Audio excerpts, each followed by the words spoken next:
अस्वीकरण disclaimer. यह कहानी पूरी तरह से काल्पनिक फिक्शनल है। इस कहानी में आने वाले सभी व्यक्ति, स्थान, वस्तुएं, संगठन, शक्तियां, सिस्टम, नाम, घटनाएं और रियम्स पूरी तरह लेखक की कल्पना पर आधारित हैं। यदि कहानी में किसी व्यक्ति, नाम, स्थान, वस्तु या घटना का वास्तविक दुनिया से कोई नाम या रूप समान प्रतीत होता है, तो उसे केवल संयोग, कोइंसिडेंस माना जाए। इस कहानी का वास्तविक जीवन, इतिहास, धर्म, व्यक्ति, समुदाय, स्थान या घटना से कोई भी संबंध नहीं है, और किसी प्रकार की तुलना या जोड़ना पूरी तरह गलत होगा। यह रचना केवल मनोरंजन और कल्पनात्मक कथा के उद्देश्य से लिखी गई है। ठीक है, कहानी को स्टार्ट करते हैं। Ajay system. Episode 381, the leap into the story nexus.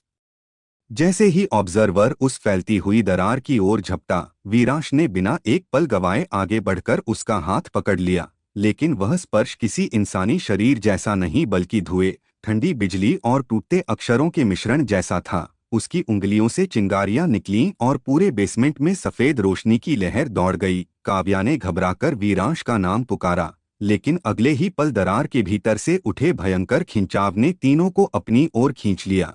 फर्श जैसे पैरों के नीचे से गायब हो गया, दीवारें टूटती पंक्तियों में बदल गईं, और पूरा कमरा शब्दों, स्मृतियों और प्रकाश के भंवर में घुल गया। वीरांश ने काव्या की कलाई कसकर पकड़ ली, दूसरी ओर ऑब्जर्वर को थामे रखा, लेकिन वह खिंचाव इतना प्रचंड था कि अगले ही पल तीनों उस दरार के भीतर गिर पड़े, और जैसे ही वे अंदर पहुंचे, उनके चारों ओर का दृश्य किसी साधारण दुनिया जैसा नहीं, बल्कि अनंत कहानियों के महासागर जैसा फैल गया। चारों तरफ तैरते हुए पन्ने, हवा में बहते संवाद, टूटते दृश्य, अनगिनत शहर, युद्ध, प्रेम, मृत्यु और पुनर्जन्म की झलकियां एक साथ चमक रही थीं, मानो हर कहानी जो कभी लिखी गई थी उसी एक केंद्र से होकर गुजरती हो। वीरांश ने नीचे देखा तो उनके पैरों के नीचे कोई जमीन नहीं थी, केवल रोशनी की लंबी पटरियां थीं जो अनगिनत दुनियाओं को जोड़ रही थीं। और उन सब के बीच सबसे दूर, सबसे गहरे केंद्र में एक विशाल धड़कता हुआ कोर था, लाल और सफेद अक्षरों से बना एक घूमता हुआ गोला, जो किसी हृदय की तरह धड़क रहा था। हर धड़कन के साथ अनगिनत दुनियाएं जन्म ले रही थीं और मिट रही थीं। ऑब्जर्वर की आवाज हवा में गूंजी, यही है स्टोरी नेक्सस। उसकी लाल आंखें उस कोर को देखते ही और तीखी हो गईं। उसकी आवाज में वर्षों की प्यास थी, सभी कहानियों का मूल, सभी किरदारों का स्रोत, सभी लेखकों का जन्मस्थान। वीरांश ने उसकी पकड़ और कस दी, तुम इसे छू नहीं सकते। लेकिन ऑब्जर्वर अचानक मुस्कुराया। उसकी मुस्कान में पहली बार एक अजीब सी उदासी भी थी। तुम अब भी मुझे दुश्मन समझ रहे हो? उसी क्षण उनके सामने हवा में एक और दृश्य उभरा, आर्यव का कमरा, वही लैंप, वही डायरी।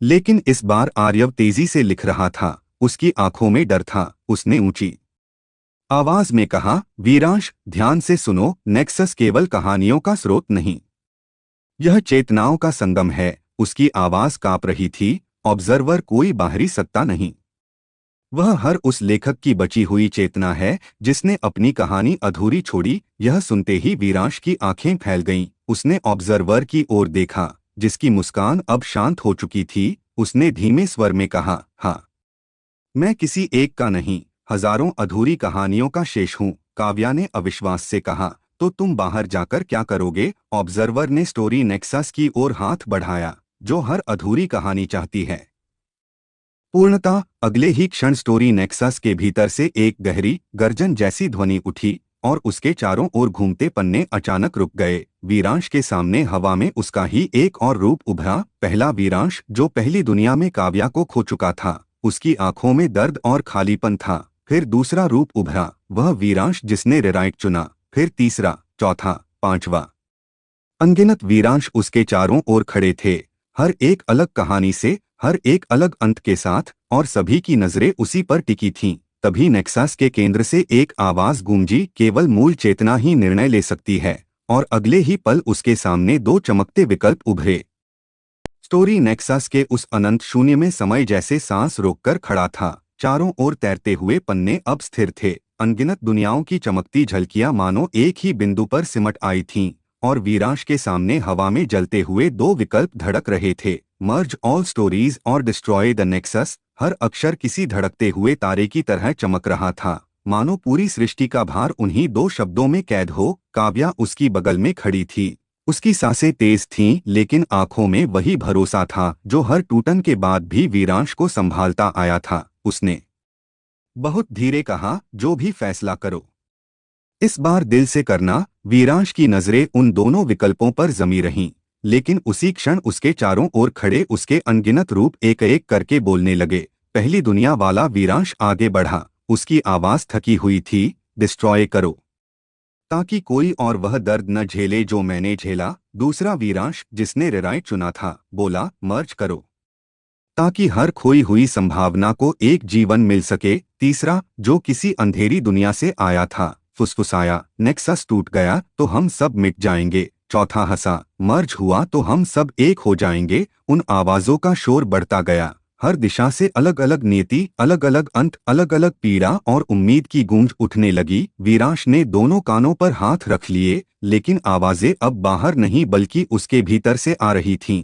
ऑब्जर्वर कुछ दूर खड़ा स्टोरी नेक्सस को देख रहा था। उसकी लाल आंखों में अब एक अजीब सी शांति थी। उसने धीमे स्वर में कहा, निर्णय केवल तुम्हारा है, क्योंकि तुम ही मूल चेतना हो। दरार के भीतर से आर्यव की आवाज फिर गूंजी, इस बार पहले से अधिक जल्दबाजी में। सुनो वीरांश, मर्ज करने का मतलब होगा सभी दुनियाओं का एक साथ अस्तित्व। हर स्मृति, हर दर्द, हर प्रेम, हर मृत्यु एक ही चेतना में मिल जाएगी। एक पल को उसकी आवाज रुकी, फिर भारी स्वर में बोला, और डिस्ट्रॉय करने का मतलब हर कहानी का अंत। काव्या ने उसकी ओर देखा। उसकी आंखों में पहली बार हल्का डर था, लेकिन साथ ही एक स्वीकृति भी। अगर सब खत्म भी हो, मैं तुम्हारे साथ रहूंगी। यह सुनते ही वीरांश के भीतर जैसे कोई तूफान थमने लगा। उसने अपनी आंखें बंद कीं और उन सभी दुनियाओं की स्मृतियां उसके भीतर एक साथ बहने लगीं। पहली दुनिया का खोना, दूसरी दुनिया का पुनर्जन्म, बेसमेंट की ठंडी हवा, ऑब्जर्वर की लाल आंखें,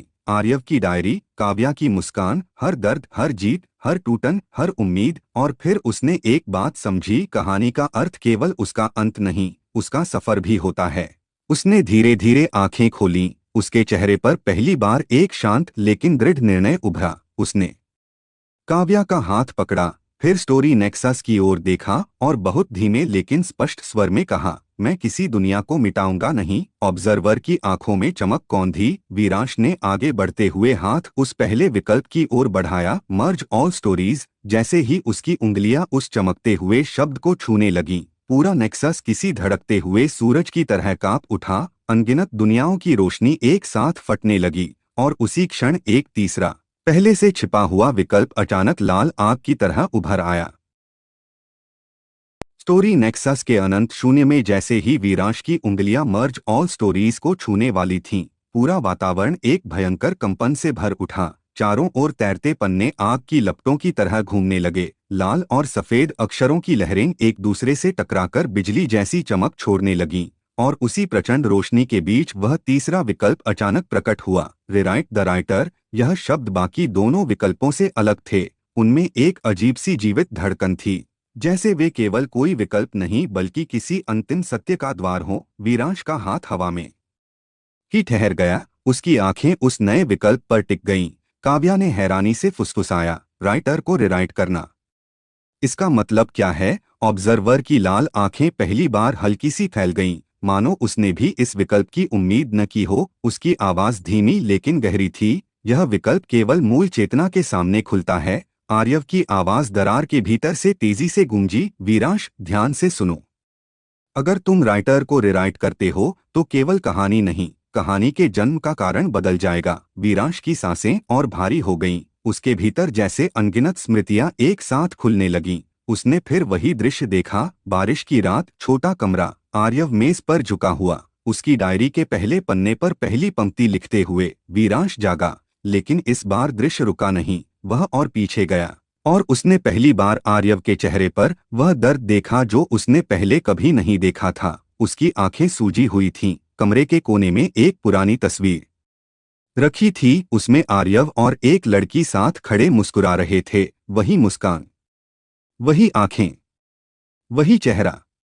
काव्या। वीरांश का दिल एक पल को थम गया। उसने कांपती आवाज में कहा, यह काव्या, दरार के भीतर आर्यव की आवाज टूटने लगी। हाँ, पहली दुनिया में वह सचमुच थी। काव्या की आंखें फैल गईं, मानो उसके भीतर भी कोई दबी हुई स्मृति जागने लगी हो। आर्यव ने आगे कहा, मैंने उसे खो दिया और उसी दर्द में मैंने तुम्हें लिखा ताकि मैं उसे फिर पा सकूं। स्टोरी नेक्सस की धड़कन और तेज हो गई। वीरांश के सामने सच्चाई किसी तूफान की तरह खुल रही थी। वह केवल एक किरदार नहीं, आर्यव के दर्द से जन्मी चेतना था, और काव्या केवल कहानी का प्रेम नहीं बल्कि उस खोए हुए सत्य की प्रतिध्वनि थी। ऑब्जर्वर ने पहली बार धीमे स्वर में कहा, अगर तुम राइटर को रिराइट करते हो तो शायद वह दर्द कभी जन्म ही न ले। वीरांश ने उसकी ओर देखा। उसकी लाल आंखों में इस बार कोई छल नहीं बल्कि गहरी थकान थी, जैसे वह भी इस निर्णय के भार को समझता हो। काव्या ने धीरे से वीरांश का हाथ थामा। उसकी आवाज कांप रही थी, अगर आर्यव का दर्द मिट गया तो शायद मैं भी। वह रुक गई, लेकिन उसकी आंखें सब कह गईं। वीरांश का दिल जोर से धड़कने लगा। उसके सामने अब केवल दुनियाओं का नहीं, अपने अस्तित्व का निर्णय था। तभी स्टोरी नेक्सस के केंद्र से एक और आवाज उठी, भारी, प्राचीन और सर्वव्यापी, rewrite the writer and erase the reason और preserve the pain and save the worlds. और अगले ही पल उसके सामने दो नई अग्निरेखाएं चमक उठीं। स्टोरी नेक्सस के उस अनंत शून्य में अब केवल रोशनी नहीं बल्कि निर्णयों का भार तैर रहा था। वीरांश के सामने जलती हुई अग्निरेखाओं में दो शब्द धड़क रहे थे, सेव काव्य और सेव द ट्रूथ। हर अक्षर किसी धड़कते हुए हृदय की तरह चमक रहा था, मानो पूरी सृष्टि की सांसें उसी एक क्षण पर आकर रुक गई हों। वीरांश की उंगलियां हवा में ठहरी हुई थीं। उसके भीतर अनगिनत दुनियाओं की स्मृतियां तूफान की तरह घूम रही थीं। पहली दुनिया की राख, दूसरी दुनिया का पुनर्जन्म, बेसमेंट का अंधेरा, ऑब्जर्वर की लाल आंखें, आर्यव की डायरी, और सबसे बढ़कर काव्या की वह मुस्कान जो हर टूटन के बाद भी उसके भीतर जीवन लौटा देती थी। काव्या उसके सामने खड़ी थी, उसकी आंखों में आंसू थे लेकिन होठों पर वही हल्की, शांत मुस्कान। उसने बहुत धीरे कहा, वीरांश, इस बार मुझे बचाने के लिए खुद को मत खो देना। यह सुनते ही वीरांश का दिल भीतर से कांप उठा, क्योंकि पहली बार उसे महसूस हुआ कि काव्या अब केवल कहानी का किरदार नहीं रही, वह उसके अस्तित्व की धड़कन बन चुकी थी। दरार के भीतर आर्यव की आवाज फिर गूंजी, भारी और थकी हुई,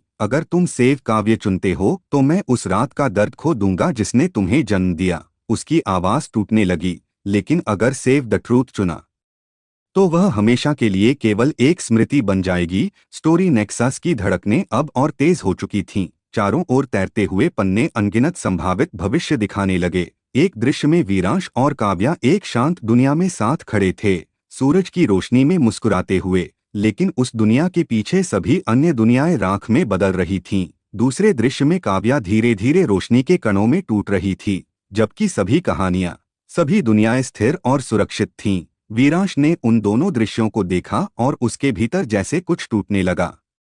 ऑब्जर्वर कुछ दूर खड़ा था, उसकी लाल आंखों में पहली बार गहरी गंभीरता थी। उसने धीमे स्वर में कहा, हर कहानी का सबसे कठिन निर्णय अंत नहीं, त्याग होता है। काव्या ने आगे बढ़कर वीरांश के दोनों हाथ अपने हाथों में ले लिए। उसकी उंगलियां कांप रही थीं, लेकिन उसकी आवाज शांत थी, तुमने मुझे हर दुनिया में ढूंढा, हर टूटन के बाद फिर से पाया, लेकिन अगर मेरा होना तुम्हारे सच को मिटा दे तो वह प्यार नहीं होगा। वीरांश की आंखों में आंसू चमक उठे। उसने धीमे से कहा, मैं तुम्हें फिर नहीं खो सकता।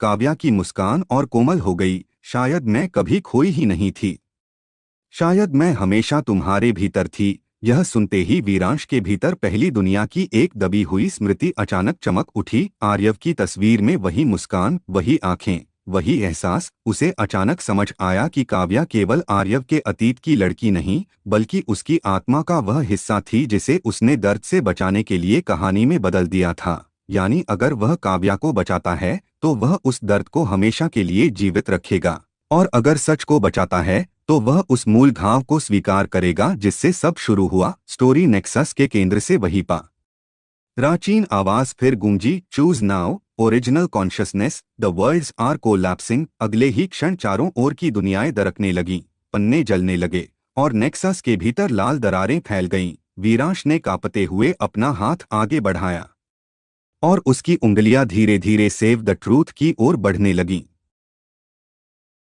स्टोरी नेक्सस के भीतर सब कुछ अब टूटती हुई रोशनी, जलते हुए पन्नों और दरकती हुई दुनियाओं की आवाजों से भर चुका था। वीरांश की उंगलियां कांप रही थीं, लेकिन उनका रास्ता अब तय हो चुका था। वे धीरे धीरे हवा में जलते हुए उस शब्द की ओर बढ़ रही थीं, सेव द ट्रूथ। और जैसे ही उसकी उंगलियों ने उस चमकते हुए अक्षर को छुआ, पूरा नेक्सस एक भयानक गर्जना के साथ कांप उठा। ऐसा लगा मानो अनगिनत दुनियाओं ने एक साथ चीख मारी हो। चारों ओर तैरते पन्ने आग की राख बनकर हवा में बिखरने लगे, लाल दरारें और चौड़ी हो गईं। और उसी का क्षण काव्या का हाथ उसकी पकड़ में हल्का पड़ने लगा। वीरांश की सांस रुक गई। उसने झटके से उसकी ओर देखा। काव्या के शरीर से सफेद रोशनी के महीन कण टूटकर हवा में घुलने लगे थे, लेकिन उसके चेहरे पर कोई डर नहीं था, केवल वही गहरी शांत मुस्कान थी। उसने बहुत धीरे कहा, तुमने सही चुना। इस बार कहानी सच से भागेगी नहीं। वीरांश की आंखों में आंसू भर आए। उसने उसका हाथ और कसकर पकड़ लिया। नहीं नहीं, ऐसा मत कहो। लेकिन स्टोरी नेक्सस की धड़कन अब किसी टूटते हुए हृदय जैसी हो चुकी थी। हर धड़कन के साथ काव्या की आकृति और धुंधली होती जा रही थी। दरार के भीतर आर्यव की आवाज भारी और कांपती हुई गूंजी, वीरांश, सच हमेशा कुछ छीनता है। अगले ही क्षण वीरांश के सामने हवा में पहली दुनिया का दृश्य उभरा। वही बारिश की रात, वही कमरा, वही तस्वीर। और इस बार पूरी सच्चाई खुल गई। उसने देखा कि आर्यव उस रात अकेला नहीं था। काव्या सचमुच उसके साथ थी, लेकिन किसी दुर्घटना, किसी भयानक घटना में उसने उसे खो दिया था। उसी क्षण आर्यव टूट गया, और उसी टूटन से वीरांश की पहली पंक्ति जन्मी थी, वीरांश जागा। यानी वीरांश केवल एक किरदार नहीं, बल्कि उस दर्द से भागने की कोशिश था। वह जीवन जिसे आर्यव अपने लिए फिर से लिखना चाहता था। यह समझते ही वीरांश के भीतर जैसे कोई दीवार टूट गई। उसे पहली बार अपना पूरा सच महसूस हुआ। वह किसी कहानी का पात्र नहीं, किसी टूटे हुए इंसान की अधूरी इच्छा था। काव्या की आवाज अब बहुत धीमी हो चुकी थी, लेकिन हर शब्द सीधा उसके दिल में उतर रहा था। मैं हमेशा से सच का हिस्सा थी, तुम्हें बस इसे स्वीकार करना था। वीरांश ने कांपती आवाज में कहा, अगर तुम चली गई तो मैं फिर अकेला हो जाऊंगा। काव्या मुस्कुराई। उसकी आंखों में आंसू चमक उठे। नहीं, इस बार तुम अकेले नहीं हो, क्योंकि तुम खुद अपने सच हो। अगले ही पल उसकी आकृति और हल्की हो गई। उसके बाल, उसकी उंगलियां, उसकी आंखें सब रोशनी के कणों में बदलने लगे। वीरांश ने उसे अपनी बाहों में खींच लिया, मानो समय को रोक लेना चाहता हो, लेकिन वह रोशनी उसकी बाहों से फिसलती चली गई। ऑब्जर्वर कुछ दूर खड़ा यह सब देख रहा था। उसकी लाल आंखों में पहली बार दर्द झलक रहा था। उसने धीमे स्वर में कहा, truth accepted, writer core unlocking. और उसी क्षण स्टोरी नेक्सस के केंद्र से एक विशाल सफेद प्रकाश फूटा, जिसने पूरी जगह को निगल लिया। वीरांश की आंखों के सामने आखिरी बार काव्या की मुस्कान चमकी, और उसने फुसफुसाकर कहा, अब असली कहानी शुरू होगी। काव्या की आखिरी फुसफुसाहट, अब असली कहानी शुरू होगी, अभी भी वीरांश के भीतर गूंज रही थी। जब स्टोरी नेक्सस के केंद्र से निकला वह विशाल सफेद प्रकाश पूरे शून्य को निगलता चला गया। लाल दरारें, तैरते पन्ने, अनगिनत दुनियाओं की झलकियां, ऑब्जर्वर की जलती हुई आंखें, सब कुछ उस रोशनी में घुलने लगा, जैसे किसी ने पूरी सृष्टि के पन्ने एक साथ पलट दिए हों। वीरांश ने अपनी आंखें कसकर बंद कर लीं, लेकिन उसके भीतर की स्मृतियां अब और तेजी से खुलने लगीं। पहली दुनिया का दर्द, आर्यव का कमरा, बारिश की वह रात, काव्या की तस्वीर, बेसमेंट का अंधेरा, और हर वह क्षण जहां उसने उसे फिर खोया और फिर पाया। अगले ही पल सब कुछ अचानक शांत हो गया, इतना शांत कि उसे अपनी धड़कन तक सुनाई देने लगी। उसने धीरे धीरे आंखें खोलीं, और सामने जो था, उसने उसकी सांस रोक दी। वह फिर उसी कमरे में खड़ा था। लकड़ी की मेज, जलता हुआ पीला लैंप, बाहर कांच पर गिरती बारिश की बूंदें, हवा में कागज और स्याही की मिलीजुली खुशबू। वही कमरा, आर्यव का कमरा, लेकिन इस बार वहां कोई और नहीं था, केवल वह स्वयं। वीरांश धीरे धीरे आगे बढ़ा। उसकी उंगलियां कांप रही थीं। मेज पर वही पुरानी डायरी खुली हुई रखी थी, और उसके पहले पन्ने पर लिखी पहली पंक्ति अब साफ चमक रही थी, वीरांश जागा। लेकिन जैसे ही उसने उस पंक्ति को छुआ, अक्षर अपने आप बदलने लगे। स्याही मानो जीवित होकर नई पंक्तियां लिखने लगी। आर्यव जागा। वीरांश की सांस एक पल को रुक गई। उसके भीतर कुछ गहराई से टूटकर फिर जुड़ने लगा। अचानक उसके सिर में तीखा दर्द उठा, और अनगिनत स्मृतियां किसी बाढ़ की तरह लौट आईं। वह अब केवल वीरांश नहीं था, उसे आर्यव की सारी यादें महसूस होने लगीं, उसका बचपन, उसकी पहली कहानी, काव्या से पहली मुलाकात, वह बारिश की रात, उसका खोना, टूटना और फिर खुद से भागने के लिए वीरांश को लिख देना। उसके घुटने अपने आप जमीन पर टिक गए। उसने सिर पकड़ लिया, उसकी सांसें तेज हो गईं। मैं आर्यव, उसके होठों से यह शब्द अनायास निकले,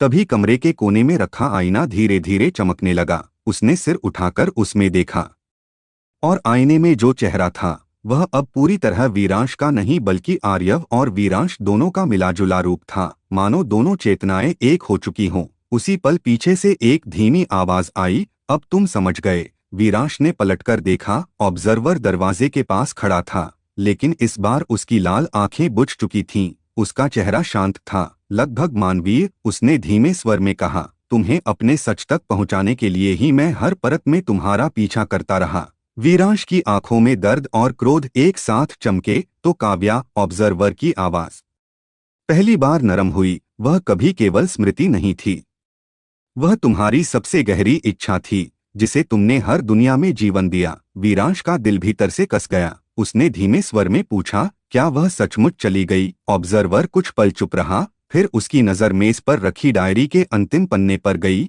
जहां अचानक अपने आप नई पंक्ति उभरने लगी। कहानी अभी समाप्त नहीं हुई। उसी क्षण बाहर बिजली चमकी, खिड़की के कांच पर किसी की परछाई उभरी, एक लड़की की, और बारिश के बीच वही परिचित आवाज बहुत धीमे से सुनाई दी, आर्यव।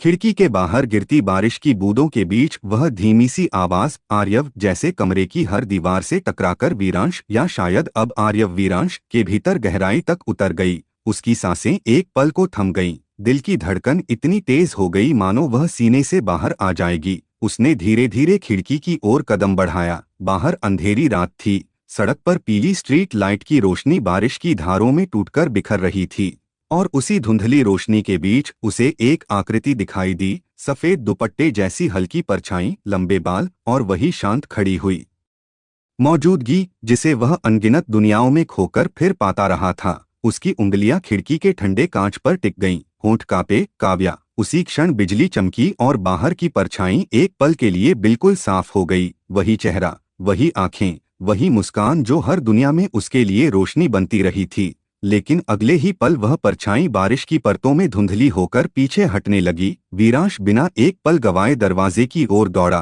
कुर्सी गिर गई। डायरी के पन्ने हवा में फड़फड़ाने लगे। ऑब्जर्वर दरवाजे के पास खड़ा उसे देखता रहा। उसकी आवाज इस बार चेतावनी जैसी थी, अगर वह सच है तो बाहर केवल बारिश नहीं है।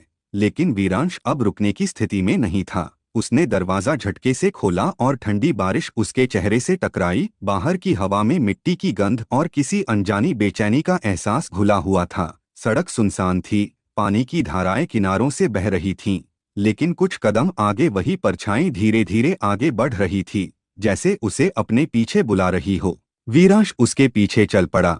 हर कदम के साथ उसके भीतर पुरानी स्मृतियां और तेजी से लौटने लगीं। वह पहली मुलाकात, पहली मुस्कान, बारिश में भीगी वह शाम, खोने का वह पल जिसने सब कुछ बदल दिया था। अचानक उसे महसूस हुआ कि यह रास्ता सामान्य सड़क का नहीं रहा। उसके चारों ओर की इमारतें धीरे धीरे धुंधली होने लगीं, स्ट्रीट लाइट की रोशनी लंबी रेखाओं में खींचने लगी, और सड़क किसी अनथीन गलियारे में बदल गई, जहां दोनों ओर दरवाजे थे।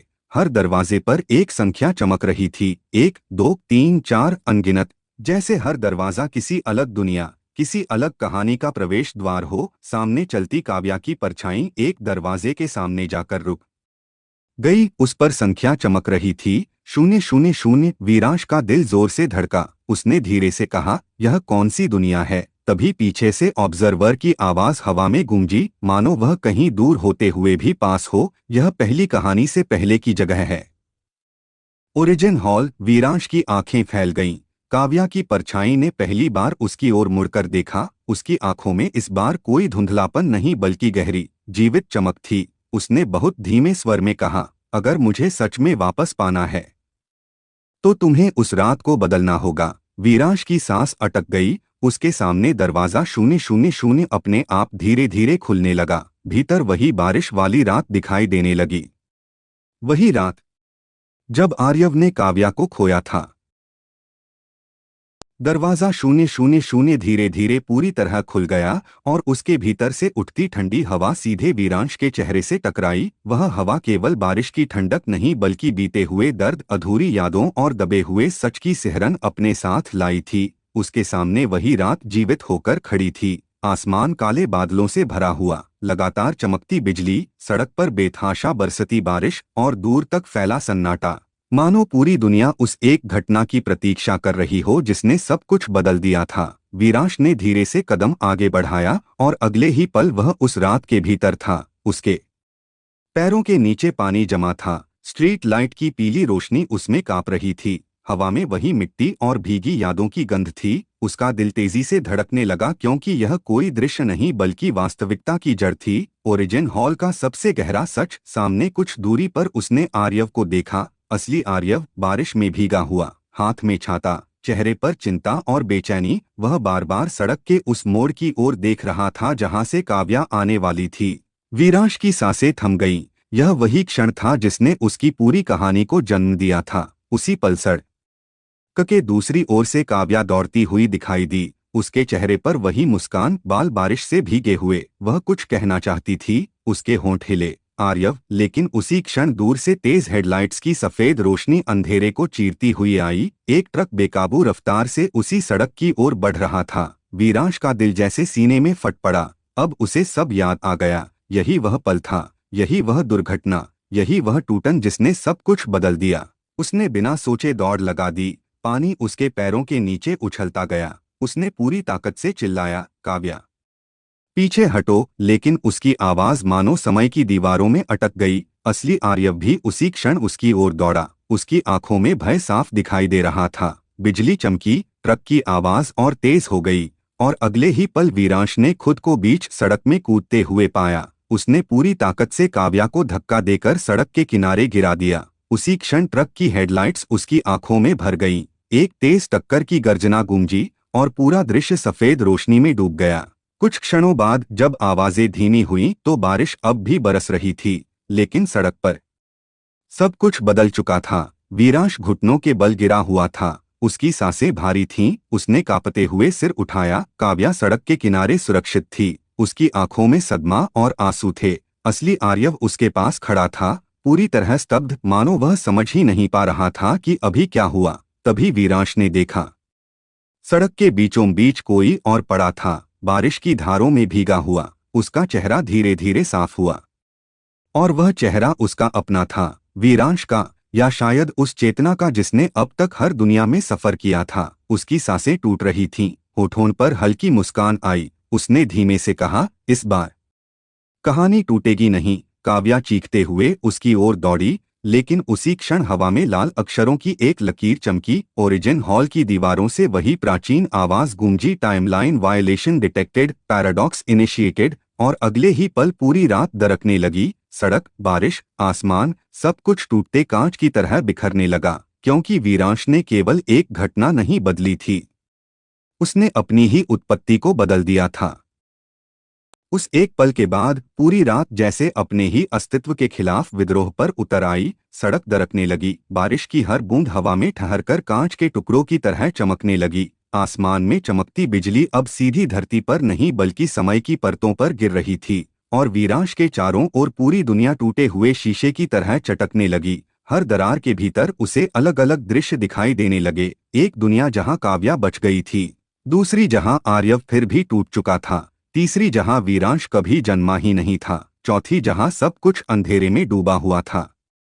ओरिजिन हॉल की दीवारों से वही भारी आवाज बार बार गूंज रही थी, paradox initiated, origin unstable, existence collapsing. Viransh ने दर्द से कराहते हुए उठने की कोशिश की। उसके सीने में अभी भी टक्कर का झटका गूंज रहा था, लेकिन सबसे बड़ा दर्द उसके भीतर था, क्योंकि वह समझ चुका था कि उसने केवल एक जान नहीं बचाई, उसने अपनी पूरी कहानी की जड़ हिला दी है।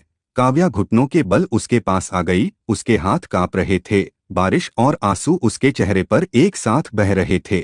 उसने वीरांश का चेहरा अपने हाथों में लिया। तुमने यह क्यों किया? उसकी आवाज टूट गई। वीरांश ने मुश्किल से मुस्कुराते हुए कहा, क्योंकि इस बार तुम्हें खोना मंजूर नहीं था। उसी क्षण असली आर्यव भी उनके पास आ गया। उसका चेहरा पूरी तरह सदमे से भरा हुआ था। उसकी आंखें वीरांश पर टिक गईं, जैसे वह अपने ही किसी टूटे हुए हिस्से को देख रहा हो। उसने धीमे स्वर में कहा, तुम कौन हो? वीरांश ने उसकी ओर देखा। उसकी सांसें भारी थीं, लेकिन उसकी आंखों में एक अजीब शांति उतर आई थी। मैं वही हूं जो तुम्हारे दर्द से पैदा हुआ। यह सुनते ही आर्यव की आंखों में जैसे एक साथ 100 सवाल और 100 उत्तर चमक उठे, लेकिन जवाब देने से पहले ही पूरा दृश्य जोर से कांप उठा। सड़क के बीचों बीच एक विशाल लाल दरार खुल गई, इतनी गहरी कि उसके भीतर अनगिनत दुनियाओं की झलकें दिखाई देने लगीं। ऑब्जर्वर उसी दरार से बाहर आया, लेकिन इस बार उसका रूप पहले से कहीं अधिक भयानक था। उसकी आंखें फिर से जलती लाल हो चुकी थीं। उसके पीछे टूटती हुई समय रेखाओं का तूफान घूम रहा था। उसकी आवाज अब पहले से अधिक भारी और खतरनाक थी। तुमने मूल घटना बदल दी। अब हर कहानी ढह जाएगी। काव्या ने वीरांश को कसकर पकड़ा। कुछ करो। ऑब्जर्वर ने उनकी ओर देखते हुए हाथ उठाया और हवा में चमकते हुए अनगिनत पन्ने प्रकट हो गए। हर पन्ने पर अलग अलग अंत लिखा था। Kavya lives, Arya breaks, Viransh erased, all worlds collapse. Viransh ने उन पन्नों को देखा और अचानक उसके भीतर कुछ साफ हुआ। उसने समझ लिया कि यह पैराडॉक्स केवल विनाश नहीं बल्कि एक चुनाव भी है। यदि वह खुद को इस मूल समय रेखा से हटा दे तो शायद कहानी स्थिर हो सकती है, लेकिन इसका मतलब होगा उसका अस्तित्व मिट जाना। उसने काव्या की ओर देखा। उसकी आंखों में वही दर्द और प्रेम था जो हर दुनिया में उसका सहारा बना। काव्या ने उसकी आंखों में देखते ही सब समझ लिया। उसने सिर हिलाया। नहीं, इस बार नहीं, वीरांश ने बहुत धीरे कहा। अगर मैं रहा तो तुम फिर खो जाओगी। बारिश और तेज हो गई। आसमान से गिरती बिजली अब उस लाल दरार में समाने लगी। ऑब्जर्वर की आवाज गूंजी, choose now, preserve the timeline और प्रीजर्व योरसेल्फ। और उसी क्षण वीरांश के सामने हवा में अग्नि से लिखे 2 शब्द उभर आए। Episode 390, the choice of existence.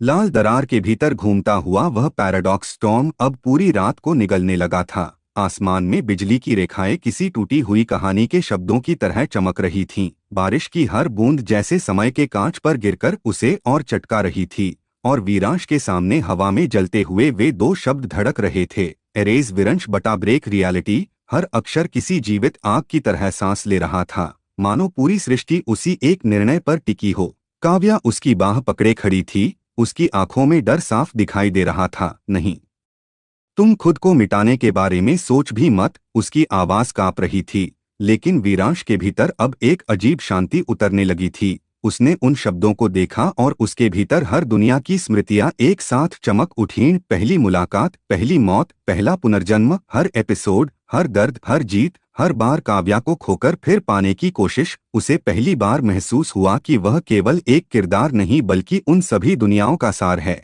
लेकिन उसी क्षण उसने असली आर्यव को देखा, जो कुछ ही कदम दूर बारिश में खड़ा सब देख रहा था। उसकी आंखों में टूटन और आश्चर्य एक साथ थे, और उसके पास खड़ी काव्या, असली, जीवित, सांस लेती हुई, वही थी जिसके खोने से पूरी कहानी जन्मी थी। वीरांश के भीतर कुछ गहराई से स्थिर हो गया। उसने बहुत धीरे से कहा, अगर मैं रहा तो यह कहानी कभी खत्म नहीं होगी। काव्या की पकड़ और कस गई। उसकी आंखों से आंसू बह निकले। तो मत खत्म होने दो। इस बार हम इसे साथ लिखेंगे। उसके शब्द सीधे वीरांश के दिल में उतर गए। लेकिन उसी पल ऑब्जर्वर की भारी आवाज फिर गूंजी, delay will destroy all timelines. लाल दरार और चौड़ी हो गई। उसके भीतर अनगिनत दुनियाएं राख की तरह टूटती दिखाई देने लगीं। वीरांश ने महसूस किया कि समय अब सचमुच समाप्त हो रहा है। उसने धीरे से काव्या का हाथ अपने हाथों में लिया, उसकी ओर देखा और पहली बार बिना किसी भय के मुस्कुराया। हर कहानी का एक लेखक होता है और एक बलिदान। काव्या की आंखें फैल गईं। उसने सिर हिलाया। नहीं, लेकिन वीरांश अब निर्णय ले चुका था। वह धीरे धीरे आगे बढ़ा और एरेज विरंश की ओर हाथ बढ़ाने लगा। तभी अचानक असली आर्यव चीखा, रुको। उसकी आवाज बिजली की गर्जना के बीच भी साफ सुनाई दी। वह तेजी से आगे आया और वीरांश के सामने खड़ा हो गया। उसकी आंखों में पहली बार वह दृढ़ता थी जो अब तक केवल वीरांश में दिखती थी। उसने कहा, तुम्हें मिटाने की जरूरत नहीं, क्योंकि तुम मैं हो। यह सुनते ही वीरांश की सांस थम गई। आर्यव ने आगे कहा, अगर तुम मिटे तो मेरा वह हिस्सा मिट जाएगा जिसने मुझे जीना सिखाया। काव्या ने आंसुओं के बीच उसकी ओर देखा। ऑब्जर्वर की लाल आंखें पहली बार कांपी, मानो यह उत्तर उसके लिए भी अप्रत्याशित था। उसी क्षण हवा में जलते हुए शब्द बदलने लगे। एरेज विरंश धीरे धीरे पिघलकर नए शब्दों में बदल गया। Merge with आर्याव। वीरांश के भीतर जैसे बिजली दौड़ गई।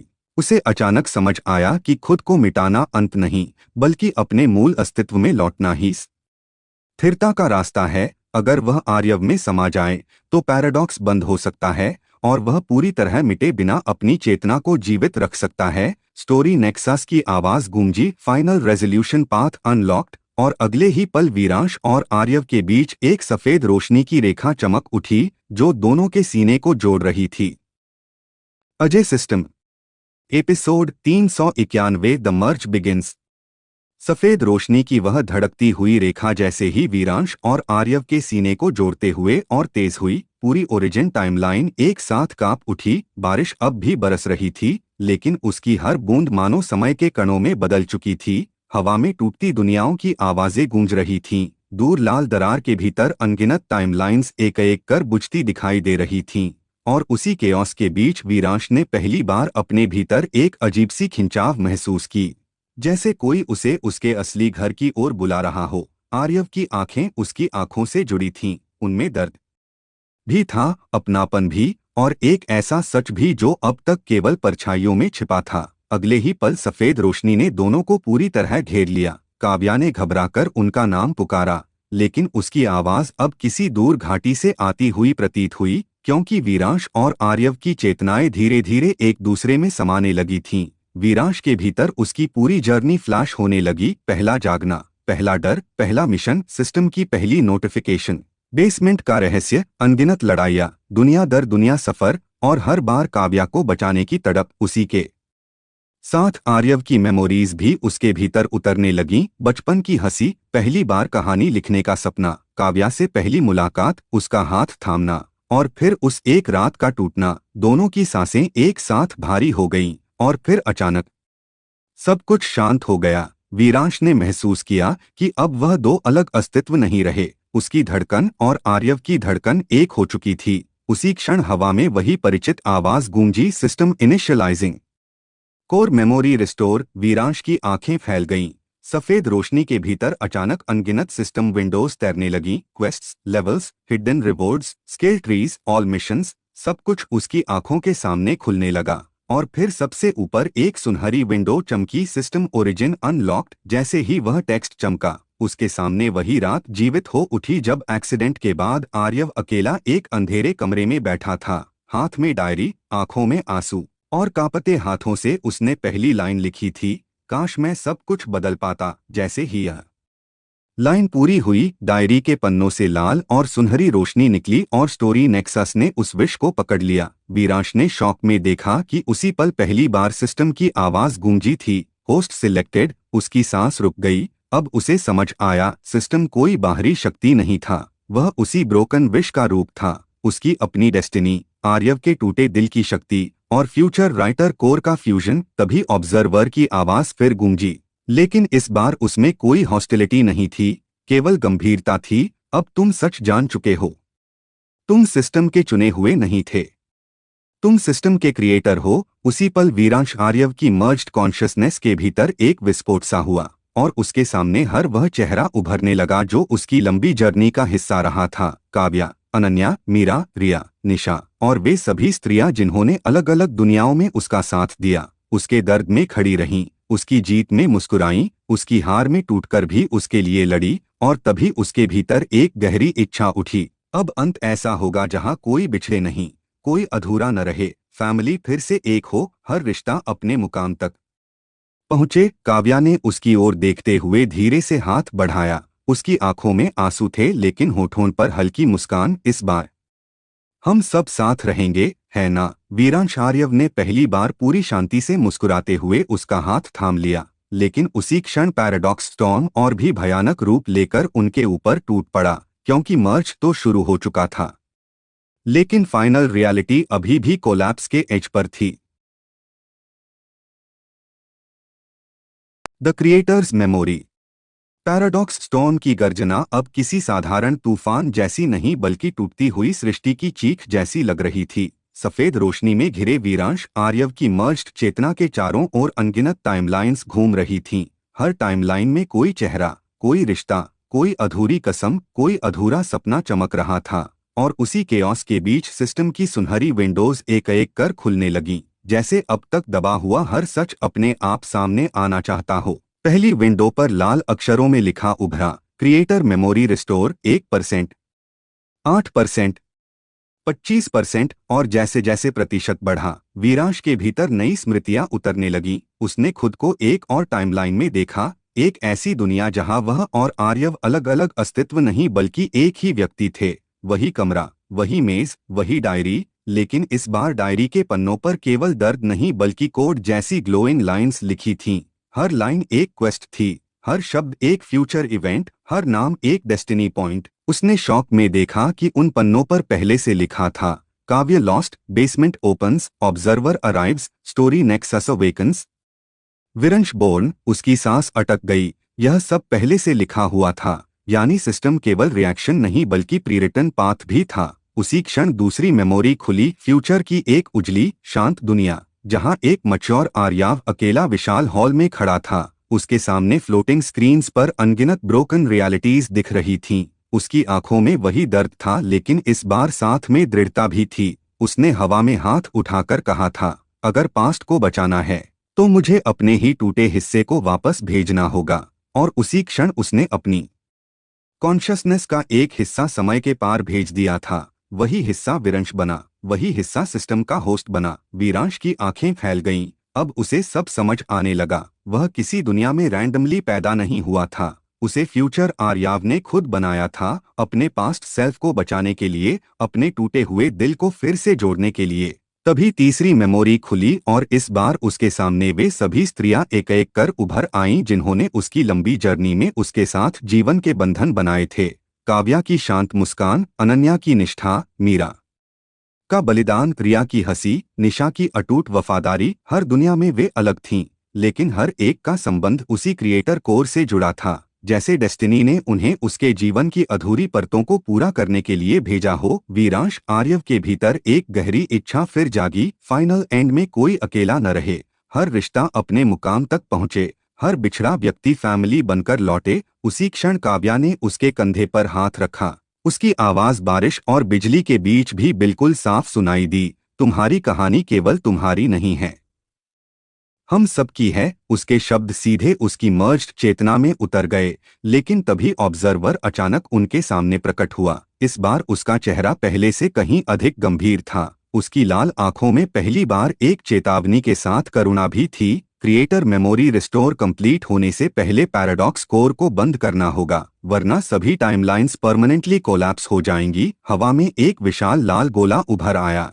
जिसके भीतर टूटती दुनियाएं जलती दिखाई दे रही थीं। ऑब्जर्वर ने उसकी ओर इशारा किया, यही फाइनल पैराडॉक्स कोर है, यही लास्ट बैटल का केंद्र है। वीरांश आर्यव ने उस कोर को देखा और उसी पल सिस्टम की सबसे बड़ी नोटिफिकेशन सामने चमकी, final main quest unlocked, rewrite destiny. उसके नीचे एक और लाइन उभरी, रिवॉर्ड फैमिली रियूनियन बटा एटर्नल रियलिटी। यह पढ़ते ही उसके भीतर आग सी जल उठी। अब उसे केवल रियलिटी नहीं बचानी थी, उसे अपने पूरे सफर को एक ऐसे अंत तक पहुंचाना था जहां हर रिश्ता, हर पत्नी, हर अपना, हर खोया चेहरा एक साथ लौट आए। लेकिन उस फाइनल क्वेस्ट को पूरा करने के लिए उसे पैराडॉक्स कोर के भीतर प्रवेश करना होगा, जहां उसकी सबसे बड़ी परीक्षा उसका इंतजार कर रही थी।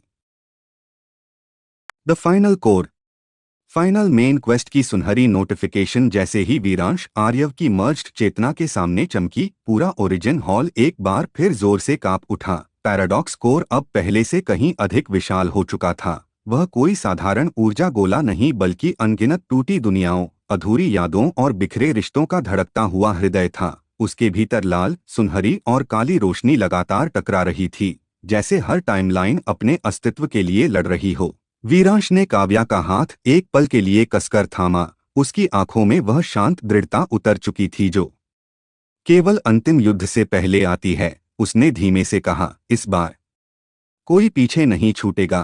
काव्या की आंखें भर आईं, लेकिन उसके होठों पर हल्की मुस्कान आ गई। हमेशा की तरह मैं तुम्हारे साथ हूँ। उसी क्षण अनन्या, मीरा, रिया और निशा की धुंधली परछाइयां भी कोर के चारों ओर प्रकट होने लगीं। जैसे उनकी आत्माएं भी इस अंतिम क्वेस्ट का हिस्सा बन चुकी हों। वे सभी अलग अलग दुनियाओं की थीं, लेकिन अब उनकी एनर्जीज एक ही धड़कन में बंध चुकी थीं।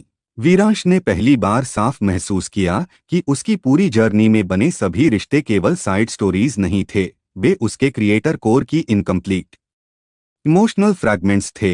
हर पत्नी, हर बॉन्ड उसकी टूटी हुई चेतना का एक हिस्सा थी, और फाइनल एंडिंग में उनका रियूनियन ही उसकी कंप्लीट एग्जिस्टेंस को स्थिर करेगा। तभी ऑब्जर्वर की आवाज फिर गूंजी, पैराडॉक्स कोर के भीतर तुम्हें अपना अंतिम सच मिलेगा, लेकिन याद रखो, जो वहां देखोगे वही तुम्हारी अंतिम डेस्टिनी तय करेगा। अगले ही पल कोर के बीचों बीच एक लंबी दरार खुली और उसके भीतर एक असीम शून्य दिखाई दिया। वीरांश बिना रुके उसके भीतर कदम रखता चला गया। जैसे ही वह भीतर पहुंचा, उसके सामने एक विशाल लाइब्रेरी जैसी दुनिया खुल गई। अनथीन शेल्फ्स, हवा में तैरते पन्ने, हर शेल्फ पर उसकी लाइफ के अलग अलग चैप्टर्स लिखे हुए। EP 1, EP 50, EP 100, EP 200, EP 300 और अब EP 393। उसकी सांस रुक गई, क्योंकि सबसे अंत में एक सुनहरी किताब चमक रही थी जिस पर लिखा था द फाइनल एंडिंग। उसने कांपते हाथों से किताब खोली। पहले पन्ने पर लिखा था, सिस्टम वॉज नेवर गिवन,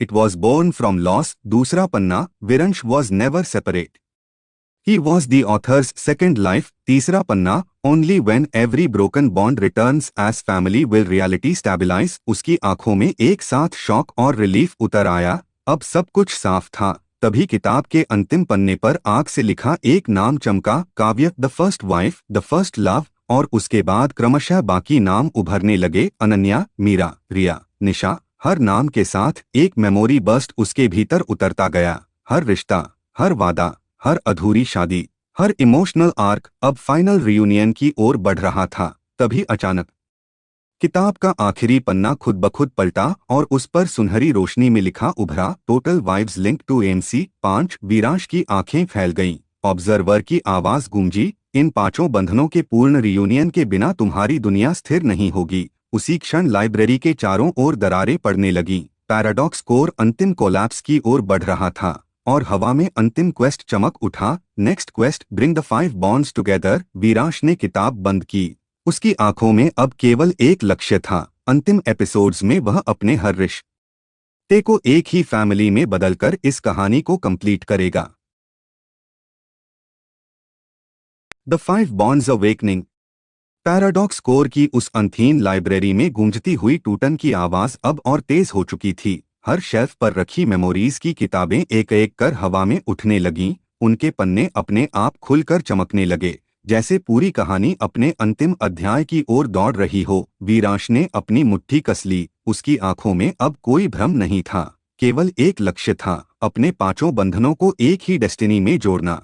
तभी उसके सामने हवा में सुनहरी रोशनी का एक वृत्त बना और उस वृत्त से काव्या सबसे पहले बाहर आई। उसकी आंखों में आंसू थे, लेकिन चेहरे पर वही सुकून भरी मुस्कान थी जो हर अंधेरे मोड़ पर वीरांश का सहारा बनी थी। उसने बिना कुछ कहे उसका हाथ पकड़ लिया। उसी क्षण दूसरी दिशा से नीली रोशनी फूटी और अनन्या की आकृति उभर आई। उसकी आवाज गूंजी, मैंने कहा था ना, अंत तक साथ रहूंगी। वीरांश की आंखों में मेमोरीज की चमक उतर आई। फिर तीसरी दिशा से हल्की चांदी जैसी रोशनी में मीरा प्रकट हुई। उसके चेहरे पर वही दर्द और त्याग की गरिमा थी जिसने उसकी पूरी जर्नी में वीरांश को बार बार संभाला था। चौथी ओर गुलाबी चमक में रिया की हंसी जैसे पूरे शून्य में गूंज गई और 5वीं दिशा से काली सुनहरी ऊर्जा में निशा की वॉरियर जैसी उपस्थिति सामने आई। उसकी आंखों में वही आग थी जो हर बैटल में वीरांश के साथ जली थी। अगले ही पल 5 की एनर्जीज एक दूसरे से जुड़ने लगीं।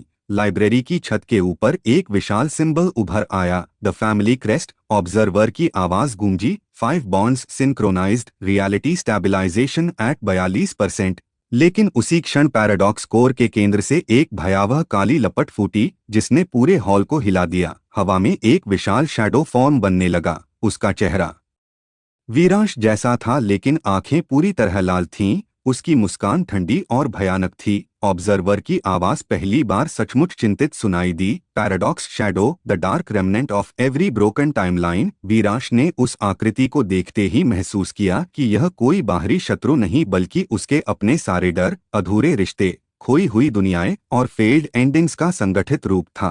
वह शैडो हंसा। उसकी आवाज किसी टूटे हुए दर्पण की तरह चारों ओर गूंज उठी। तुम सोचते हो कि एक हैप्पी एंडिंग सब कुछ ठीक कर देगी? मैं हर उस दुनिया का दर्द हूं जहां तुम हार चुके हो। अगले ही पल उसकी उंगली के इशारे से हवा में सैकड़ों ब्रोकन मेमोरीज तैरने लगी। ऐसी दुनियाएं जहां काव्या मर चुकी थी, जहां अनन्या ने उसे छोड़ दिया था, जहां मीरा ने बलिदान दिया था, जहां रिया की हंसी कभी लौटकर नहीं आई, जहां निशा अंतिम युद्ध में गिर चुकी थी। वीरांश के सीने में दर्द की लहर उठी, लेकिन इस बार वह नहीं टूटा।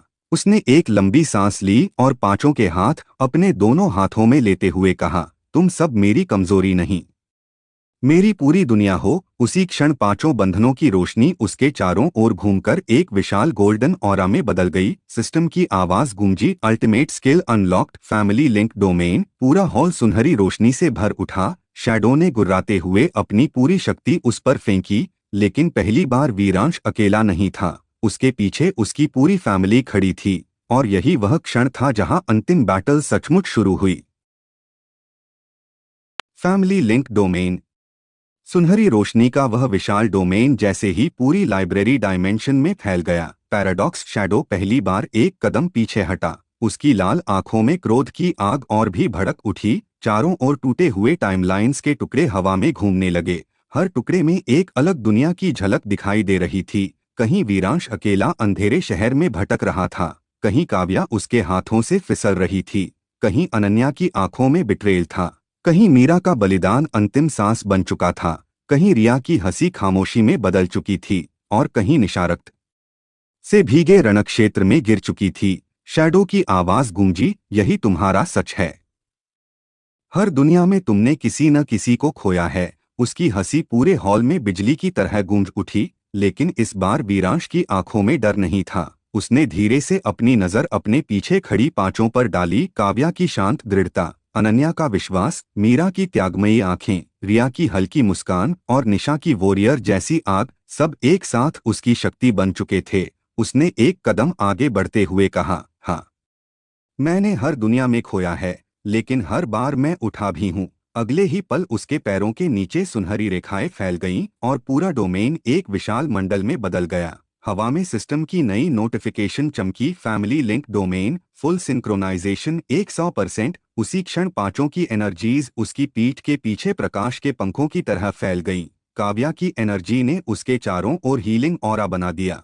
अनन्या की शक्ति ने उसके माइंड को स्थिर कर दिया। मीरा की लाइट ने उसके अटैक्स को एम्पलीफाई कर दिया। रिया की लाफ्टर एनर्जी ने टूटती टाइमलाइंस को जोड़ना शुरू कर दिया, और निशा की डार्क गोल्ड ऑरा ने उसकी बैटल शक्ति को कई गुना बढ़ा दिया। वीरांश की आंखें सुनहरी हो उठीं। उसके मर्ज्ड क्रिएटर कोर से एक विशाल स्वॉर्ड प्रकट हुई, डेस्टिनी ब्लेड। शैडो ने क्रोध में दहाड़ते हुए काली लपटों का तूफान छोड़ा, लेकिन वीरांश बिजली की गति से आगे बढ़ा। उसकी ब्लेड की पहली स्ट्राइक ने हवा में तैरती ब्रोकन टाइमलाइंस की जंजीरों को काट दिया। दूसरी स्ट्राइक ने शैडो की एक विशाल भुजा को चीर दिया, लेकिन शैडो भी कोई साधारण शत्रु नहीं था। वह तुरंत अपने ही टूटे फ्रैगमेंट्स से फिर जुड़ गया। उसकी आवाज गुर्राई, जब तक दर्द है मैं जीवित हूँ। अगले ही पल उसने काली ऊर्जा से एक पूरा बैटलफील्ड खड़ा कर दिया, जहां वीरांश को उसकी हर पुरानी हार फिर से दिखाई देने लगी। ईपी 50 का पहला लॉस, ईपी 200 का बिट्रेल, ईपी 300 का कोलैप्स। हर दर्द फिर से जीवित हो उठा। एक पल के लिए उसकी सांस भारी हो गई। तभी काव्या की आवाज उसके भीतर गूंजी, इस बार तुम अकेले नहीं हो। उसके साथ ही बाकी चारों की आवाजें भी एक साथ गूंज उठीं, जैसे पूरा डोमेन उसकी आत्मा में समा गया हो। वीरांश ने अपनी ब्लेड को दोनों हाथों से कसकर थामा और पहली बार अपनी पूरी क्रिएटर शक्ति जगाई। सिस्टम की सबसे बड़ी नोटिफिकेशन चमकी, ओथर अथॉरिटी अनलॉक्ड। पूरा हॉल एक विशाल पुस्तक के पन्नों में बदल गया, और वीरांश ने हवा में उंगली से एक लाइन लिखी, the shadow shall end where the family begins. जैसे ही यह लाइन पूरी हुई, रियलिटी ने उस वाक्य को सत्य मान लिया। शैडो की देह पर दरारें पड़ने लगीं। उसकी लाल आंखों में पहली बार भय चमका, लेकिन कोलैप्स अभी खत्म नहीं हुआ था, क्योंकि शैडो के टूटते ही पैराडॉक्स कोर का असली हार्ट उसके पीछे उभरने लगा। एक विशाल धड़कता हुआ लाल क्रिस्टल, जो पूरी सृष्टि के अंतिम सच को अपने भीतर छिपाए हुए था। The heart of the collapse. Shadow की देह पर पड़ी सुनहरी दरारें अगले ही पल पूरे डायमेंशन में फैल गईं। उसकी काली ऊर्जा धुएं की तरह हवा में बिखरने लगी, और जैसे जैसे वह टूट रहा था, उसके पीछे छिपा वह विशाल लाल क्रिस्टल पहले से कहीं अधिक भयानक रूप में धड़कने लगा। उसकी हर धड़कन के साथ पूरी लाइब्रेरी डायमेंशन कांप उठती, शेल्व्स टूटकर हवा में उड़ती, पन्ने आग की चिंगारियों की तरह बिखरते, और दूर दूर तक टाइमलाइंस की चीखें सुनाई देती। वीरांश ने अपनी डेस्टिनी ब्लेड को कसकर थामा। उसकी आंखें उस क्रिस्टल पर जमी थीं, क्योंकि अब उसे साफ महसूस हो रहा था कि यही पूरे कोलैप्स का वास्तविक हार्ट है। ऑब्जर्वर की आवाज भारी होकर गूंजी, यही पैराडॉक्स हार्ट है। जब तक यह धड़कता रहेगा, कोई भी दुनिया स्थिर नहीं होगी। उसी क्षण शैडो की बची हुई आवाज फिर गूंजी, लेकिन अब उसमें पहले जैसा क्रोध नहीं बल्कि एक अजीब सी पीड़ा थी। इसे मत छूना। यही तुम्हारी हर मेमोरी, हर बॉन्ड, हर टाइमलाइन को जोड़े हुए है। वीरांश की सांस एक पल को अटक गई, क्योंकि उसने क्रिस्टल के भीतर जो देखा, उसने उसके कदम रोक दिए। क्रिस्टल के अंदर उसकी पूरी जर्नी घूम रही थी।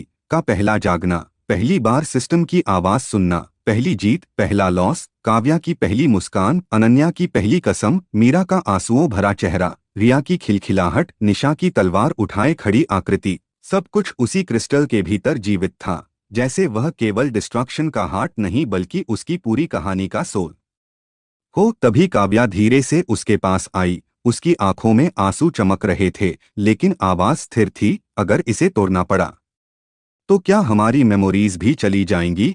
यह सवाल वीरांश के सीने में तीर की तरह उतरा, क्योंकि वही डर उसके भीतर भी था। तभी सिस्टम की आवाज पहली बार अलग तरीके से गूंजी। Final choice detected. हवा में दो सुनहरी विंडोज चमक उठीं। पहली पर लिखा था destroy the paradox heart, save reality बटा लूज मेमोरीज। दूसरी पर लिखा था merge with the heart, save bonds बटा रिस्क कोलैप्स। पूरा हॉल शांत हो गया, जैसे सृष्टि खुद उसके निर्णय का इंतजार कर रही हो। अनन्या ने धीमे से कहा, अगर मेमोरीज चली गईं तो क्या हम फिर भी तुम्हारे साथ रहेंगे? मीरा की आंखों में वही त्याग झलक रहा था। रिया की मुस्कान पहली बार कांप गई। निशा ने तलवार जमीन में गाड़ते हुए कहा, जो भी फैसला लो, हम साथ हैं। वीरांश ने अपनी आंखें बंद कर लीं। उसके भीतर क्रिएटर कोर और सिस्टम ट्रूथ एक साथ धड़कने लगे। फ्यूचर आर्याव की मेमोरी उसके भीतर गूंजी। एक राइटर अपनी कहानी को खत्म नहीं करता, वह उसे रिराइट करता है। उसकी आंखें अचानक खुलीं। उनमें पहले से कहीं अधिक सुनहरी चमक थी।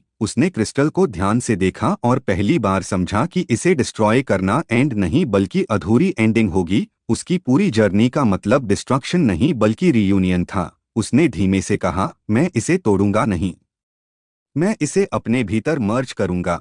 ऑब्जर्वर की लाल आंखें शॉक में फैल गईं। यह इम्पॉसिबल है। कोई भी होस्ट पैराडॉक्स हार्ट को अब्जॉर्ब नहीं कर सकता। वीरांश ने हल्की मुस्कान के साथ जवाब दिया, मैं होस्ट नहीं, क्रिएटर हूँ। अगले ही पल उसने अपनी डेस्टिनी ब्लेड को हवा में डिसोल्व कर दिया और दोनों हाथ क्रिस्टल पर रख दिए। उसी क्षण पूरी डायमेंशन सुनहरी और लाल रोशनी से भर उठी। पैराडॉक्स हार्ट की धड़कन उसकी अपनी धड़कन से सिंक्रोनाइज होने लगी। काव्या, अनन्या, मीरा, रिया और निशा की एनर्जीज उसके चारों ओर घूमते हुए एक विशाल फैमिली क्रेस्ट में बदल गईं। सिस्टम की सबसे बड़ी नोटिफिकेशन चमकी, ultimate merge initiated. Heart plus creator core. पूरी रियलिटी जोर से कांपी। दूर टूटती दुनियाएं अचानक स्थिर होने लगीं। लेकिन उसी क्षण वीरांश की देह के चारों ओर दरारें पड़ने लगीं, जैसे इस मर्ज की कीमत उसकी अपनी एग्जिस्टेंस हो सकती थी। और फाइनल कोलैप्स का असली क्लाइमैक्स अब शुरू हो चुका था। The truth of the system. सुनहरी और लाल रोशनी का वह महाविस्फोट जैसे ही पूरे पैराडॉक्स डायमेंशन में फैला। हर दिशा में फैली हुई टूटन एक पल के लिए ठहर गई। वीरांश के दोनों हाथ अभी भी पैराडॉक्स हार्ट पर टिके हुए थे, लेकिन अब वह केवल क्रिस्टल को छू नहीं रहा था। वह उसकी हर धड़कन, हर मेमोरी, हर टाइमलाइन को अपने भीतर उतरता हुआ महसूस कर रहा था। उसकी सांसें भारी हो चुकी थीं। सीने के भीतर क्रिएटर कोर और हार्ट की धड़कन एक ही लय में चलने लगी थी।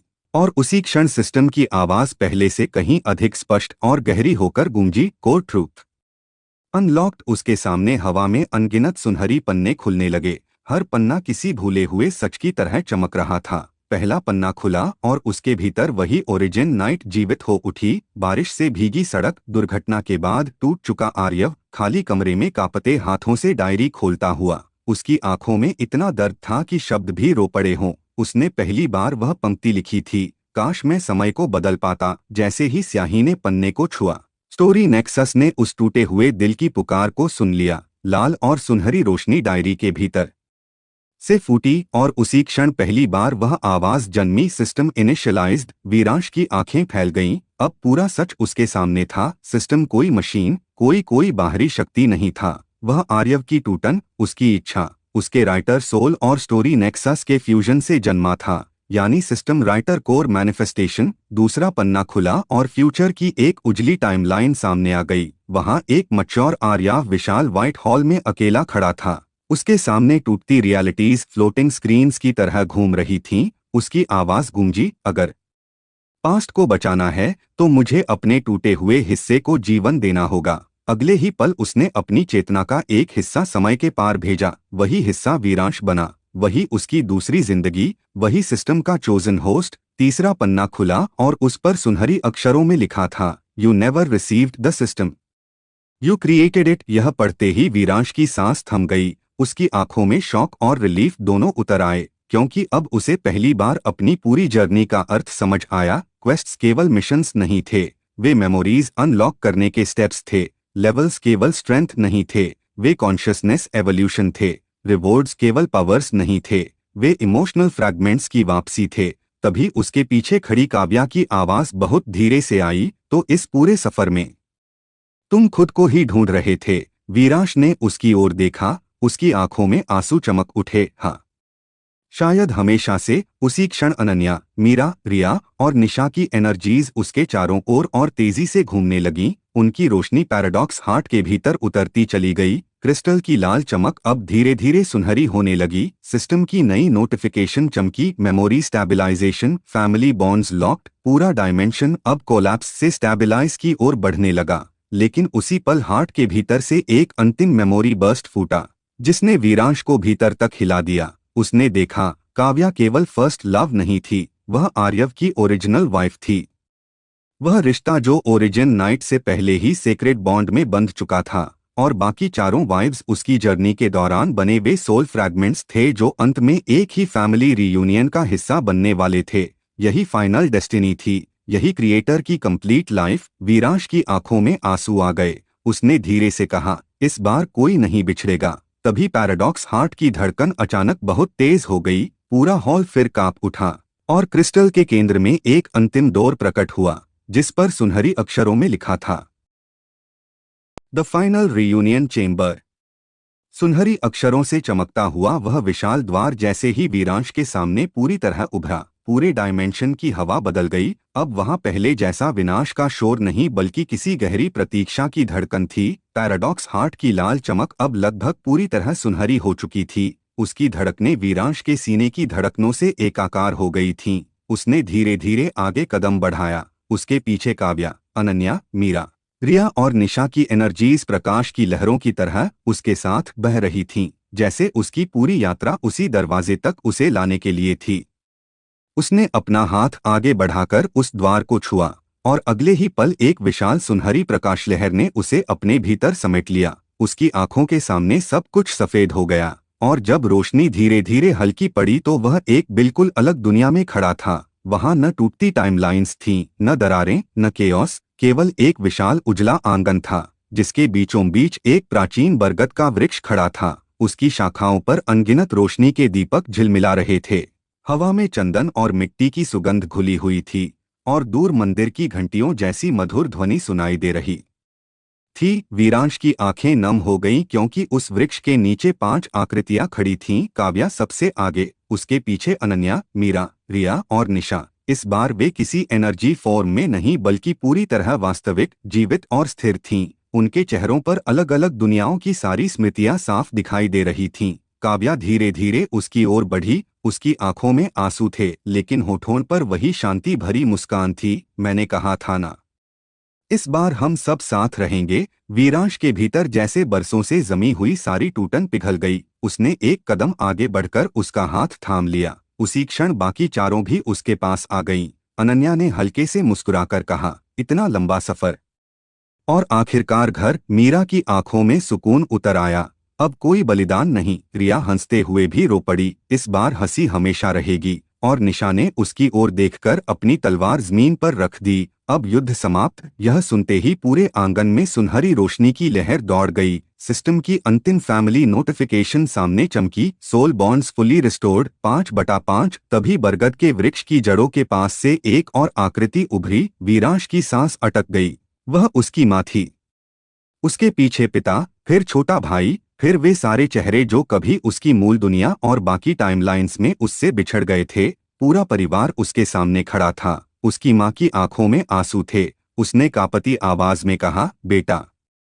बहुत देर लगा दी घर आने में। वीरांश के भीतर का हर दर्द उसी पल टूट गया। वह घुटनों के बल बैठ गया। उसकी आंखों से आंसू बह निकले। इतने लंबे सफर, इतनी लड़ाइयों, इतने लॉसेस के बाद पहली बार उसे सचमुच घर लौटने का एहसास हुआ। काव्या ने उसके कंधे पर हाथ रखा और बाकी सभी उसके चारों ओर आकर खड़ी हो गईं। पूरे आंगन के ऊपर सुनहरी अक्षरों में एक नई लाइन उभरी, the story can now be written as life. लेकिन उसी क्षण बरगद के तने के भीतर से एक अंतिम सुनहरी पुस्तक बाहर आई। उसके मुखपृष्ठ पर केवल एक शब्द लिखा था। वीरांश ने उसे अपने हाथों में लिया और जैसे ही उसने पहला पन्ना खोला, वहां एक लाइन चमक उठी, अब अंतिम निर्णय तुम्हारा है। The last page before don. Viransh के हाथों में थमी वह सुनहरी पुस्तक जैसे ही खुली, पूरे उजले आंगन की हवा एक पल को थम गई। बरगद के वृक्ष पर टंगे दीपक स्थिर हो गए, मानो पूरी सृष्टि उसी अंतिम पन्ने पर लिखे जाने वाले निर्णय की प्रतीक्षा कर रही हो। उसके सामने खड़े सभी चेहरे, काव्या, अनन्या, मीरा, रिया, निशा, माँ, पिता, भाई, सबकी आंखों में एक ही सवाल था, अब क्या होगा। वीरांश ने धीरे धीरे गहरी सांस ली और पुस्तक के अगले पन्ने को पलटा। वहां कोई शब्द नहीं था, केवल एक खाली सफेद पन्ना, इतना शांत, इतना निर्मल, जैसे किसी नई दुनिया का जन्म होने से पहले का मौन। तभी सिस्टम की अंतिम आवाज उसके भीतर गूंजी, author authority, final write access granted. उसी क्षण उसकी उंगलियों के बीच सुनहरी रोशनी स्याही की तरह बहने लगी। उसे पहली बार पूरी तरह समझ आया कि यह अंत किसी प्रीडिटरमाइंड फेट का नहीं, बल्कि उसके अपने हाथों से लिखी जाने वाली डेस्टिनी का है। उसने ऊपर देखा। काव्या की आंखों में आंसू चमक रहे थे, लेकिन मुस्कान स्थिर थी। जो भी लिखो, इस बार हमें साथ लिखना। उसके शब्द सीधे वीरांश के दिल में उतर गए। उसने हल्की मुस्कान के साथ सिर हिलाया और अपनी उंगलियों को उस खाली पन्ने पर रख दिया। जैसे ही उसने पहला शब्द लिखा, पूरी दुनिया रोशनी से भर उठी। अब कोई बिछड़ाव नहीं होगा। यह लाइन लिखते ही हवा में टूटे हुए सभी टाइमलाइंस के टुकड़े सुनहरी धूल में बदलकर बरगद की शाखाओं में समाने लगे। दूसरी लाइन उसने लिखी, हर रिश्ता अपनी मंजिल तक पहुंचेगा। और उसी पल काव्या, अनन्या, मीरा, रिया और निशा के चारों ओर अलग अलग रंगों की सेक्रेड लाइट्स घूमने लगीं, जैसे डेस्टिनी खुद उनके बंधनों को पवित्र कर रही हो। तीसरी लाइन, हर अधूरी फैमिली फिर से एक होगी। और उसकी माँ आगे बढ़कर उसे गले लगा लेती है। पिता की आंखों में गर्व उतर आता है। छोटे भाई की हंसी पूरे आंगन में गूंज उठती है। वीरांश की आंखों में आंसू आ गए। इतने लंबे सफर के बाद वह पहली बार टूटकर नहीं, बल्कि भरकर रो रहा था।